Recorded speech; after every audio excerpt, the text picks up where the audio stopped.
Global માર્કેટ્સની update સાથે જોડાયા છે સહયોગી નીરજ કંસારા। Neeraj, good morning. આજે એક પોઝિટિવિટીના સંકેતો તો બનતા દેખાઈ રહ્યા છે, શું છે ડિટેલ્સ વૈશ્વિક બજાર તરફથી? જી, એ તમે જેમ કહ્યું, જો ગઈકાલે અમેરિકાના બજારો તો લીલા નિશાનમાં બંધ થયા હતા, પરંતુ આજે આપણને ખાસી એવી તેજી અન્ય બજારોમાં પણ જોવા મળી રહી છે। પરંતુ પહેલાં યુએસના માર્કેટની એક અપડેટ લઈ લઈએ તો જો ગઈકાલે અહીંયાથી જે તેજી જોવા મળી હતી એની પાછળનું ખાસ કારણ એ હતું કે હવે બજારને એવું લાગી રહ્યું છે કે મે મહિનાની અંદર અહીંયાથી આપણને એક વ્યાજદર કાપ આવતો જોવા મળે। જો આપણે જ્યારે જાન્યુઆરીના અંતમાં આપણે એફએમસીની બેઠક થઈ ત્યારે સ્પષ્ટતા કરવામાં આવી જેરોમ પોવેલ દ્વારા કે માર્ચની બેઠકની અંદર આપણને કોઈપણ પ્રકારના વ્યાજદર કાપ નહીં આવે, પરંતુ એટલે હવે ત્યાંથી બજાર એ સમાચારને બજારે પચાવી લીધા છે અને હવે નવી આશા બજારને મે તરફની આપણને લાગી રહી છે।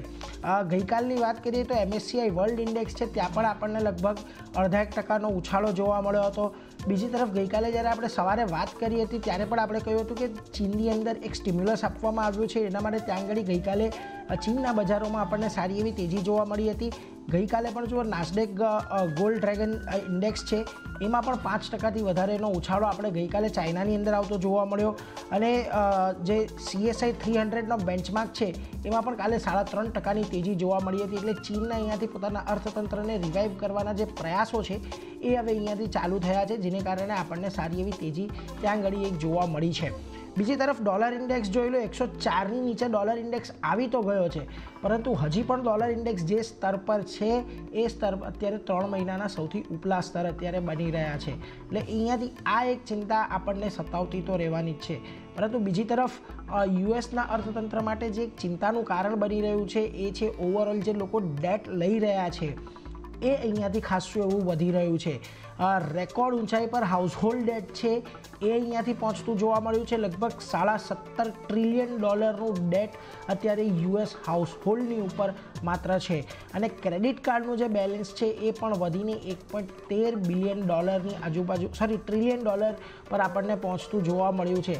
હવે આ સંકેત અહીંયાથી એ આપે છે કે લોકોને ડિમાન્ડ ઓછી નથી થઈ રહી, સિસ્ટમની અંદર લિક્વિડિટી હજી પણ એટલી પડેલી છે, જેને કારણે જો આ પ્રકારે લિક્વિડિટી સિસ્ટમની અંદર રહે, લોકોનું દેવું ઊંચું રહે તો અહીંયાથી શક્યતા એ પણ સર્જાય કે એક જે યુએસ ફેડનો લક્ષ્ય છે 2%થી નીચે મોંઘવારી લાવવાનો એ પણ અહીંયાથી થોડો આપણને વધારે લાંબો થતો દેખાય।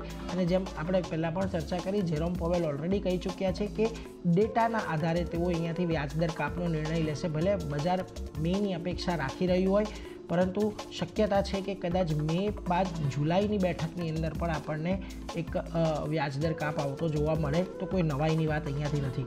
પરંતુ એ સાથે જ અત્યારે આપણે ખાસ કરીને એશિયાના બજારો પર નજર કરી લઈએ તો જુઓ આજે નિક્કેઈની અંદર આપણને સારી એવી તેજી જોવા મળી રહી છે। શાંઘાઈ, હેંગસેંગ બંને આજે લીલા નિશાનમાં આપણને અહીંયાથી કામ કરતા દેખાઈ રહ્યા છે। કોસ્પીના બજારો આજે બંધ છે, કોરિયાના બજારો આજે થોડા બંધ છે, પરંતુ સ્ટ્રેટ ટાઈમ્સ અને તાઇવાન બંધ છે। કોસ્પી અને સ્ટ્રેટ ટાઈમ્સ આજે આપણને એક તેજી સાથેનું કામકાજ કરતા જોવા મળી રહ્યા છે। હવે ગઈકાલે આપણા બજારની અંદર આપણને થોડું એક દબાણ સાથેનું કામકાજ જોવા મળ્યું હતું, એટલે આજના દિવસમાં જુઓ ગિફ્ટ નિફ્ટી આપણને જે સંકેતો આપી રહ્યું છે, સારી એવી તેજીના સંકેતો આપી રહ્યું છે। લગભગ 125 પોઈન્ટથી 130 પોઈન્ટથી વધારેની ઉછાળા અહીંયા આપણને જોવા મળી શકે છે।